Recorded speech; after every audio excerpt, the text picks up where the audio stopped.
G'day YouTube, Turbo Tristan here again. Welcome back to my garage. Today we'll be working on Project Little Ripper. That's what we've dubbed this little Civic here behind me.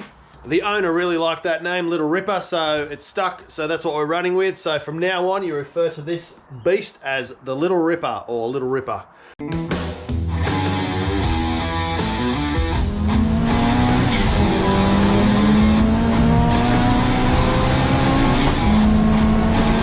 So what we're going to be doing today is working on these original Mugen shower shocks.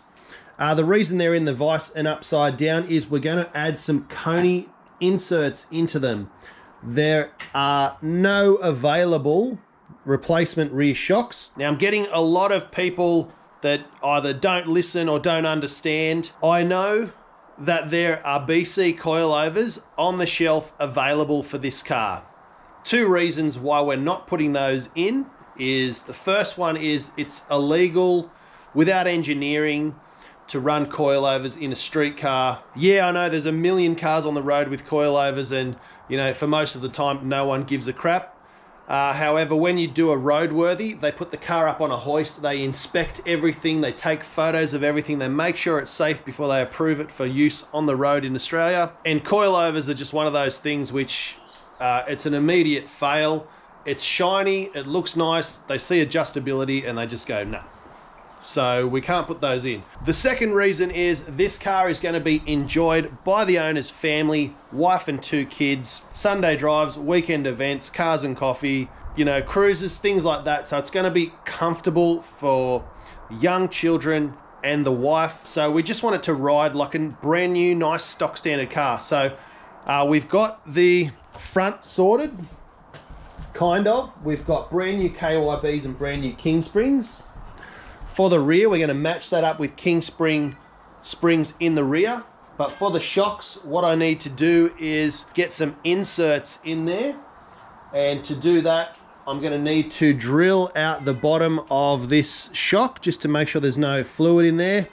And then I'm going to need to grind just the very tip of that off so we can slide out all of the internals, or as we say in Australia, all the guts of the shock out. We're going to pull all the guts out. Then I've already found and organized Coney inserts. They'll go in, you drill out a slightly larger hole here, and then you bolt that new insert in there and it bolts to the bottom, and then you press on a ring on the top and then it bolts onto there. And then all inside here is with a brand new Coney adjustable sports dampener, so you can make it harder or softer. Still great for track use, still great for street duties, great for cruising. It will pass everything with flying colors and it will just be a nice, modernized, standard riding, beautiful car. So that's what we're going with. Down here you'll see I've got a lot of the exhaust done. So there's the front section. I'm waiting on some V-bands here so I can clamp that off and then do some mounts so that will hold itself up. And then V-band from there to this pipe. I got excited and just welded it onto there. That's not how it's going to be. I'll need a little bit on here and a little bit on there. So that's why I just did one end. So V-bands, and then we can get onto the rear section. I still don't actually have a rear muffler for it yet. It's a really hard, difficult length to get in the space that's provided in the back of the car. After I've finished drilling out the shock, the main focus of today's video is going to be CAD designing. That's cardboard aided designing a new, totally new stainless steel fuel system for this Little Ripper. Now, the reason we're doing that is because the old tank was full of rust. It actually had 3 fuel filters in place to try and combat the rusty fuel tank issue. One right at the fuel rail, right off the fuel rail, so right there, so last ditch effort to catch any of the rust. There was one from the tank to the pump in the middle, and then one from the pump to the fuel rail. So 3 fuel filters, a little bit of overkill there. So we'll be replacing all of the lines. I've got 5 meters of braided fuel line here. This is E85 compatible. I've got a brand new Walbro 450 in-tank fuel pump. Both of these came from Max Speeding Rods, our good friends. So there'll be a link in the description for this. Definitely, if you're upgrading your car, you definitely need to upgrade the fuel pump. You may as well put one in that's good for E85, because definitely a lifesaver no matter what you're doing, NA or boosted. E85 is definitely going to save your engine. Get rid of those old fuel lines, 5 meters of fuel hose here, and max speeding rods, sell that as a kit, and you've got 16 or 17 different fittings that all come in there, so we're going to use those. They're all black too, which is going to get rid of the rainbow under the bonnet. We only want rainbows under the bonnet of my car.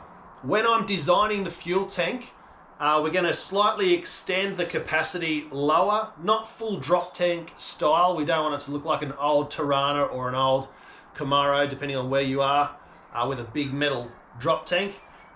It only needs to be at least that deep, so that's not very deep. The tank unit's quite shallow at the moment, but we're going to design in a factory Honda Civic. This came out of an EK, if you're wondering. And I'll mount some captive bolts underneath inside the top of the tank, so this can just go straight on, just like a factory one. We'll use a factory rubber seal. I'll mount the Walbro 450 in here, just like I did on my car. That'll be submerged in the tank, it'll be nice and quiet. I'll also build in some baffles as well.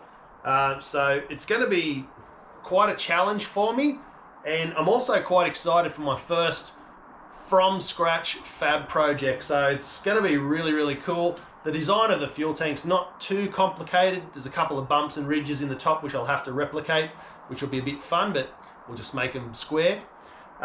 So yeah, that's going to be happening as well. So I'll probably put that on a time lapse. Honestly, it's going to take me all day at least. Probably won't even get it finished because it's a lot of measuring, double checking, cutting, folding. Just like craft in school, it's going to take an all day, I reckon. And then I'll show you as we're going how it's going to look, and yeah, we'll see how everything's going to fit and make sure we can get this working. To cancel out the issue of having 3 fuel filters, I'm going to run this Ford Territory straight fuel filter. It's actually the same size as the fuel pump that was there, so I'm going to use the fuel pump bracket. I'm going to recycle that because it was pretty good and great.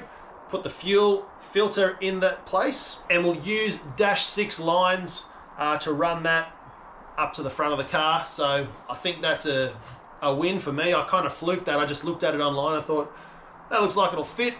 If anyone's wondering, it's a Z373, came out of a Ford Territory or a Ford Falcon. So very common, very cheap to replace, only about 10 bucks.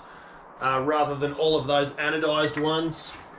You know, we had this big boy which was full of rust. You can see the rust which dribbled out of it once I opened it up. And there was also 2 of these, a blue one and a black one. So you can see again the rust. And these were the little filters that were in there. Totally just like so restrictive actually, and full of rust. So no good.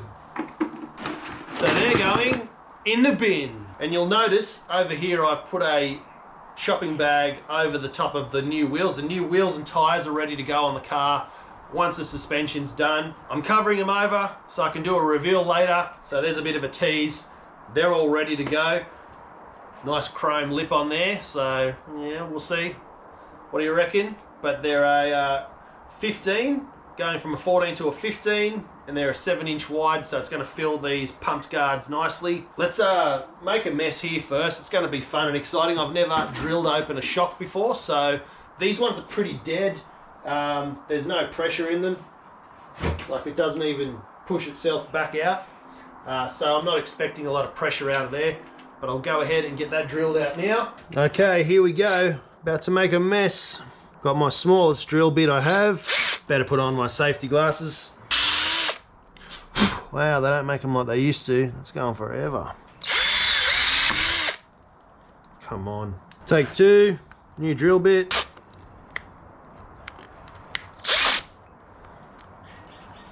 What? It snapped as well. Snapped off inside. Oh, okay, it's leaking. So we went through. No pressure at all. Whoa, yuck, that's gross. Alright, so I'll take the rust bucket. This is just the rust that came out of the filters and the fuel pump. So that you can see why we're going to change the fuel tank. And now we're going to empty this out. Absolutely filthy oil.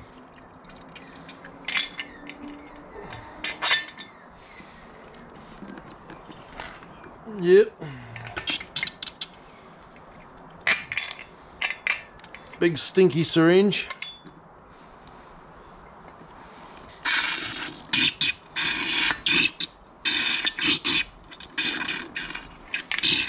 Alright, that's all out. And that's how much oil was left in a 1970s Mugen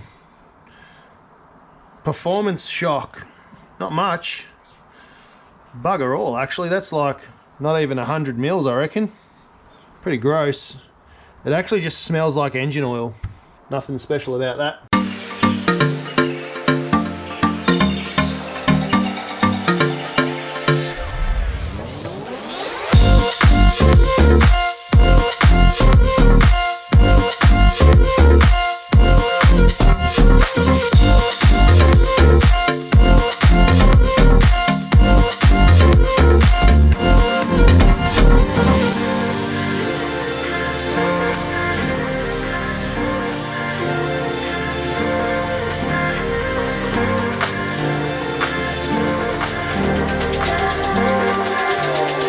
Okay, so you can see that thin line all the way around, which means I've ground all the way through. There we go. So that's like a folded over locking locating thing. Don't shoot me, I'm not technical on all this stuff. What else we got? We've got a seal with a spring on it. We're undoing some of Mr. Honda's son's first work. Oh, there it goes. Oh, yuck, look at that. Looks like garlic in there. So this is when Mugen first started, or Mugen. It was Honda, the guy that started everything. I'm not going to try to pronounce his first name, but we can all say Honda.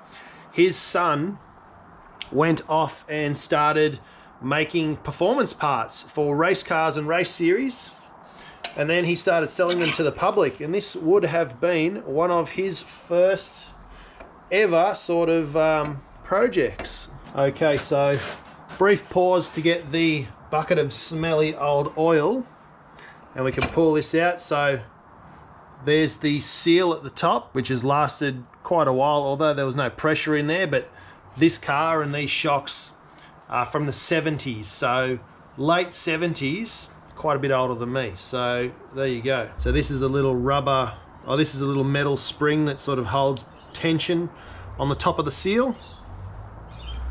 Then we've got another O-ring,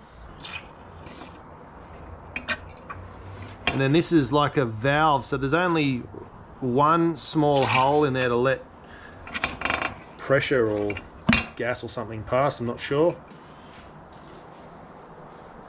I'd love to know what all this, maybe that's some kind of plastic seal that's disintegrated and that's why the shocks failed. That would probably make sense. I think all of that stuff is similar to this plastic ring here, which is also broken.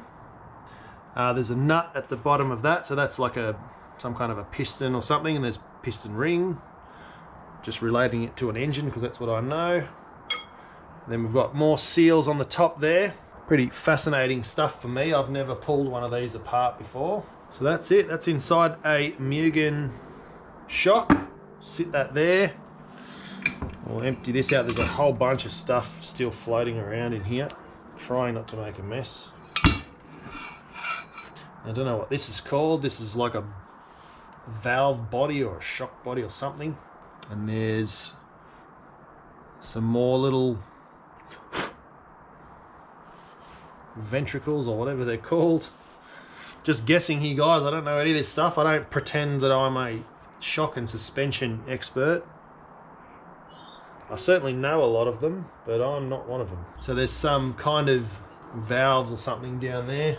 Yeah, so behind there, if you remember back to my shock video at Shockworks, there were these metal plates that they were like washers and they were really thin. I think that's what that is in there. So there we go, we'll put that back together. That goes in there. O-ring goes under that.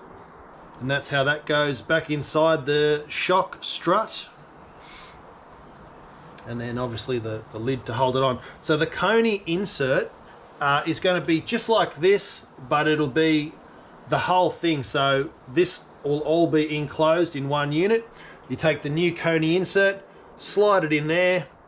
You drill a hole at the bottom, it screws in and pulls itself down from the bottom, and then you press on a collar here, and then you screw it in, and then it doesn't move anywhere, and you've got a brand new shock. The reason you have to do all of this is because this part here is no longer manufactured. So I'm going to clean these up. I'm going to paint them, probably just black to match the fronts, but I will put some tape over these original decals. I think they're really cool. So we'll preserve that, but we'll clean this all up with the wire brush, get it ready for paint, and then we'll put the Coney inserts in there. But yeah, I thought maybe you guys would like to see that. Pretty damn awesome if you ask me. The more you know. Okay, so this is the messy part. We've got to take the fuel tank out. Now on this old Honda there's supposed to be 4 bolts. They're 12 mil. This fuel tank's only held in by 3. So when we put it back together, we're going to make sure it's all correct. And we'll put the right amount of bolts back in, that's for sure. We've got the bucket here just in case get any spill. I'm sure there's going to be some wires or something holding this up. So I'm going to squeeze out the back.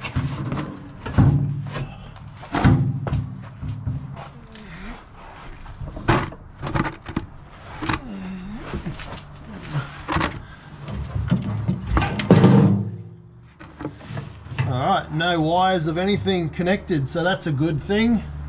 Means I didn't have to fight too hard. Alright, let's get this out and see what it looks like. I've just put the fuel tank back in to check for extra room and where I can make improvements on capacity and design. So I just want to point out where I'm going to trim it, where I'm going to extend it. So here it is in its former glory. So what I'll do overall is I'll extend the fuel tank down about 25 millimeters or 1 inch for those in the old scale. I do need to make room here for an exhaust box and pass a 2-inch piece of pipe through there. I've put the suspension extended all the way up, so it's given me the least amount of room possible, so I make sure when I make it I tuck it right up tight to there. To eliminate as many bends as possible, I'm going to take this curve out and just sort of make that flat on the fuel tank. I've got a little bit of room on this side which I'll use, and I'll flatten that off, and with the extra inch down here it shouldn't matter too much with capacity. So the exhaust will go up over the suspension along the side of the fuel tank here with heaps of space. Do a 90-degree turn all the way along and then straight back up to where you've already seen. So here there's not a lot of space, so what I've done is marked where the tabs are, and I'm going to do straight across here all the way to the same on the other side, and we'll lose this little bit of curvature. That'll be straight now, so straight along there. But I've also marked where the exhaust is not going to go. We've got a lot of room here, so I'm going to add back in another probably litre. If you think of a milk carton, probably about a milk carton's worth, 1 litre milk carton in there. And then with the extra extended down, it'd probably be, you know, another 2 litres. So that should help. On this side, we've got all these fuel fittings and hoses and things here. I'm going to do the same on here and just make that square and square out to here. So that should be nice and simple as far as the design goes, and give us extra room around the suspension for bigger wheels, and tires, and then also to run all of our lines through here. We're going to have a whole bunch of stuff up here as well, so the fuel filter and all that will all be here. There is potential for me to put some stuff here or here, but I do need to leave room for the handbrake cable to swing even here, but I need to make sure the suspension can travel all the way down 90 degrees, so 180 all the way, even though it's never going to do that, but just to make sure there's room and space. You can see up here there's a little bit of room, so I'm going to utilize that as best as I can. That'll just be really for air and breathing. Same on the other side. So we'll use all of that space we can, but I'll take it out and get some measurements of the whole thing. I don't think it will make any difference being just that little bit extra lower here. It's going to help me put in some baffles. I'll put some baffle plates in the fuel tank to stop fuel swishing from side to side. I won't put a drain in it. We won't worry about that because it's stainless steel. It's not going to need to be drained. If you want to drain it, you just use the fuel pump and pump it out. So we can do that. So yeah, that's what's happening right now. So back over to my bin workbench. If you're not using your garbage bin for your workbench, you're not working hard enough. So this is what I pulled out. This is a fuel level sensor, or sender, because it's not a sensor, it's a sender. Sends a signal when it goes up and down with the float. As you can see here, someone's just hacked that off with a grinder, and no wonder it doesn't work. So because I'm not going to muck around with fitting this style of fitting in there, what I'm going to do is look around for an aftermarket fuel level sensor, hopefully something a bit more modern, and I'll incorporate that into the design. And yeah, something with a float on it and a stick, and it'll sense the level as it goes up and down. I've seen Haltech talk about them, so I'll have to hit them up and ask them where they got theirs from, and yeah, we'll wire that in and get that sorted. So after spending all day making cardboard templates crawling around on the ground, it is finally complete. It's a bit saggy there, but that's just because cardboard's floppy. But on the side, this is how it's going to go. There's enough room for me to get the sender unit in there. We've added another 20 mil of capacity down the bottom. I haven't added in the section here for extra capacity yet. Don't know if I will. Maybe I will. When it comes back from being folded up, I'll cut a channel out here and weld in half a piece of pipe just to allow for the handbrake cable to go through. But comparing it to the old one, so we're straight down here now. We don't have a bulge, so it's just straight down. This being the highest point in the back, I've measured from here to here, so to get that measurement right, so that's 60 mil, 6 centimeters. And then down here I've added another 2 centimeters all the way around, and we've also flattened off this side too, made this flat. This area inside the car, you sit your butt along here, so we might just have to give it a little massage underneath to fit everything in, but it's definitely going to work. I'm going to jump underneath the car now and just hold it up there. It's going to flop around and not be accurate, but we'll get a bit of a look and see how it's going to work. I wish the new fuel tank was this light.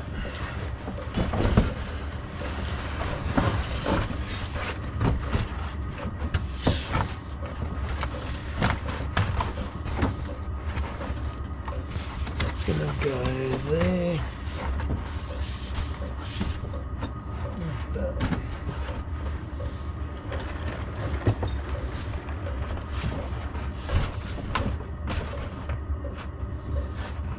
Because that handbrake cable needs to have that cut out of it. I think it'll work, guys. Pretty tricky to hold a piece of cardboard that's flopping around underneath here and make it accurate, but it's good enough to get a template done.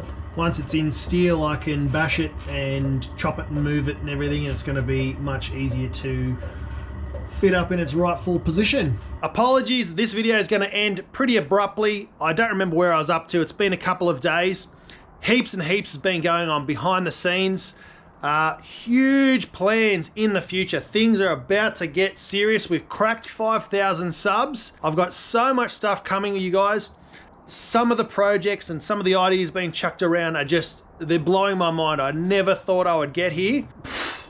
My mind's blown. So we've got so much stuff happening. I'm going to take a break from the Gen 1 Civic. I'm going to jump back into doing the turbo kit with the air conditioning.